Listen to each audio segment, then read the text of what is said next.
Hello friends, welcome to my channel. आज हम ये टॉपिक करने वाले हैं the cell, its structure and its functions. ठीक है, आप लेटेस्ट अपडेट्स के लिए मेरे चैनल को सब्सक्राइब कर लीजिए और बेल आइकन को क्लिक कर दीजिए। ठीक है,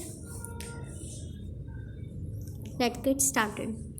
अब there are large variety of organism on this earth. There are एक सेकेंड, सबसे पहले मैं आपको थोड़ा सा इंट्रोडक्शन दे देती हूँ। आपको पता होगा, हम छोटे क्लासेस से पढ़ते आ रहे हैं कि सेल बेसिक यूनिट होती है लाइफ की। ठीक है, सबसे जो ऑर्गेनिज्म होते हैं वो सबसे पहले सेल से मिलकर बने होते हैं, सेल से फिर टिश्यू बनते हैं। तो इस चैप्टर में हम सेल को पूरे डिस्क्रिप्शन में पढ़ने वाले हैं। ठीक है, सबसे पहले जैसे एक बिल्डिंग होती है वो ब्रिक्स से मिलकर बनी हुई होती है और फिर वो बड़ा रूप ले लेती है ना, ऐसे ही हमारी बॉडी सेल से मिलकर बनी हुई होती है। जैसे छोटे से छोटे ऑर्गेनिज्म जैसे कि अमीबा और बड़े से बड़े जो पेड़ होते हैं वो भी सेल से मिलकर बने हुए होते हैं। एलिफेंट भी यहाँ तक कि सेल से मिलकर बने हुए थे। इसलिए हम कह सकते हैं कि जो बेसिक यूनिट है हर एक लिविंग ऑर्गेनिज्म की वो क्या है, सेल है। ठीक है, अब जो ऑर्गेनिज्म होते हैं कुछ तो यूनिसेलुलर ऑर्गेनिज्म होते हैं जो सिंगल सेल से मिलकर बने होते हैं और कुछ एक मल्टी सेलुलर ऑर्गेनिज्म होते हैं जो मल्टीपल सेल से बने होते हैं, यानी ज़्यादा सेल से मिलकर बने हुए होते हैं। ठीक है, अब उनके सेल के अंदर बहुत ज़्यादा बेसिक फंक्शंस भी होते हैं, जैसे कि न्यूट्रिशन, खाना लेना, जो खाना होता है उनको, रेस्पिरेशन करना, सांस लेना, उनका ग्रोथ बढ़ना, डेवलपमेंट विकास होना या रिप्रोडक्शन होना। ठीक है, ये सारे सेल के अंदर परफॉर्म किए जाते हैं। ठीक है, अलग अलग तरह की सेल होती है, एक तरह की सेल नहीं होती एक बॉडी में। अगर किसी में एक सेल है किसी ऑर्गेनिज्म में तो उसके अंदर सारे ही काम उसी सेल के अंदर होते हैं, और बाकी किसी के मल्टीपल सेल्स हैं तो उसके अलग अलग सेल का अलग अलग काम होता है। ठीक है, इस चैप्टर में हम सेल की शेप, साइज, स्ट्रक्चर और उसके फंक्शंस के बारे में पढ़ेंगे। ओके बेटा, अब हम आगे करते हैं।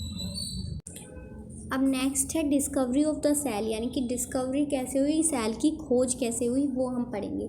हमने पढ़ लिया सेल एक बेसिक स्ट्रक्चरल यूनिट है हर एक ऑर्गेनिज्म की। ठीक है, सेल बहुत छोटे होते हैं इसलिए उनको अनएडेड आई से देखना बहुत मुश्किल होता है। ठीक है, उनको हम माइक्रोस्कोप की हेल्प से ही देख सकते हैं। 17वीं सेंचुरी में जब सेल डिस्कवर करा गया था, ठीक है, और किसने डिस्कवर करा गया था, इम्पोर्टेंट है, रॉबर्ट हुक ने डिस्कवर करा था 1665 में। ठीक है, अब देखते हैं कैसे डिस्कवर करा था।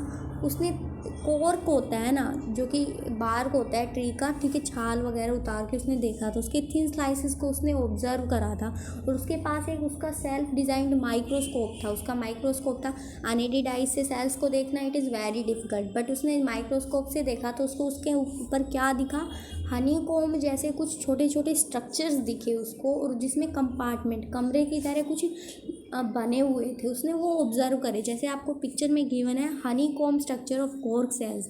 इस कॉर्क सेल में आप हनी कॉम्ब जैसे, यानी कि हनी आपने देखा है, छत्ता होता है उसके ऊपर ऐसे बने हुए होते हैं, उसके बीहाइव के अंदर होता है। ठीक है, उस तरह के उसने कंपार्टमेंट देखे तो उसने ऑब्जर्व करा कि ये तो सेल्स हैं, उसने डिस्कवर करा सेल्स को। ठीक है, और जो एक्चुअली उसने क्या ऑब्जर्व करा कि जो कंपार्टमेंट्स थे वो एक्चुअली डेड सेल्स थे, और जो कि सेल वॉल के सेल वॉल से घिरे हुए थे, क्योंकि जो हमारे ऊपर की स्किन के सेल्स होते हैं ना वो डेड सेल्स होते हैं। उसने ये भी ऑब्जर्व करा, और जो सेल होते हैं उसमें लेटिन में सेल को लिटिल रूम का नाम दिया गया है। ठीक है,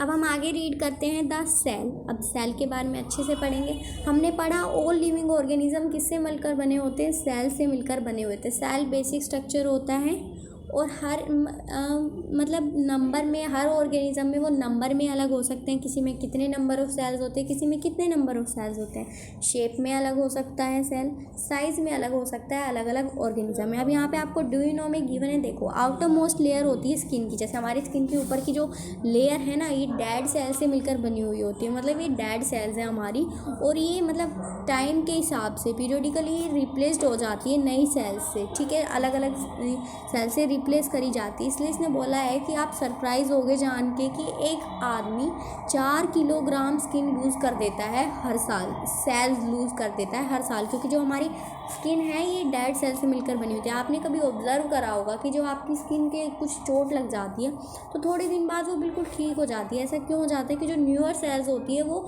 उन डेड सेल्स को कवर कर लेती है और पूरी तरह ठीक हो जाता है वो हमारा। अब variation in cell number, cell shape and size in organism. अब सबसे पहले पढ़ेंगे हम सेल नंबर, ठीक है। अमीबा और अर्थवॉर्म दे रखा है, उसमें दोनों में अलग अलग तरह के सेल नंबर्स होते हैं। जो अर्थवॉर्म होता है उसको फार्मर फ्रेंड भी कहा जाता है, और जो the difference in the size of the organism is due to their number of cells present in their size. यानी कि आपका साइज़ बड़ा है तो हो सकता है आपके सेल्स बहुत ज़्यादा हैं, और अमीबा का साइज़ छोटा है, उसके पास कम सेल्स हैं। इस तरीके से साइज़ में इससे फ़र्क आता है सेल के नंबर के हिसाब से। जो अमीबा है वो सिंगल सेल ऑर्गेनिज्म है, उसके पास एक ही सेल है, उसके सारे जो भी वर्क होते हैं वो एक ही सेल में होते हैं। और अर्थवॉर्म के पास मिलियंस ऑफ सेल्स हैं, ठीक है। On the basis of their cell उनको 2 कैटेगरीज में डिवाइड करा गया है, यूनिसेलुलर और मल्टी सेलुलर, ठीक है। अब नेक्स्ट पेज पर आप देखेंगे कि लिविंग ऑर्गेनिजम्स को 2 कैटेगरीज में डिवाइड करा गया है, यूनिसेलुलर और मल्टी सेलुलर। यूनिसेलुलर ऑर्गेनिज्म जो सिंगल सेल्ड के होते हैं, ठीक है। अब यहाँ पे मैंने थोड़ा ऊपर लिखा गया है माइक्रोग्राफिया, ये मैंने खुद लिखा है। रॉबर्ट हुक की ये बुक है, ठीक है। आपसे पूछ लिया जाए कि रॉबर्ट हुक की किसी बुक का नाम है तो माइक्रोग्राफिया इससे लिखी हुई है, ठीक है। ये वैसे मैंने आपको एक्स्ट्रा बता दिया। यूनिसेलुलर ऑर्गेनिज्म वो होते हैं जो सिंगल सेल होती है, जिसके पास सिंगल सेल्स होती हैं, ठीक है। उन ऑर्गेनिज्म को यूनिसेलुलर कहते हैं। आपके पास 3 एग्जाम्पल गिवन्स हैं, यूग्लिना, अमीबा, पैरामोशियम, ठीक है। एंड मल्टी सेलुलर जिनके पास ज़्यादा सेल्स होती हैं वो है ह्यूमंस, बर्ड्स, एनिमल्स, ठीक है। ह्यूमंस के पास ज़्यादा सेल्स होती है, बर्ड्स के पास भी, एनिमल्स के पास भी। अब आपसे एग्जांपल के लिए पूछा जा सकता है नेम सम क्या बोलते हैं यूनिसेलुलर ऑर्गेनिज्म और मल्टी सेलुलर ऑर्गेनिज्म, ठीक है। इंपॉर्टेंट है, ये भी आपको याद रखना पड़ेगा। नेक्स्ट वीडियो में हम शेल शेप से स्टार्ट करेंगे। Thank you very much. अगर आपको मेरी वीडियो पसंद आई तो प्लीज़ लाइक करना।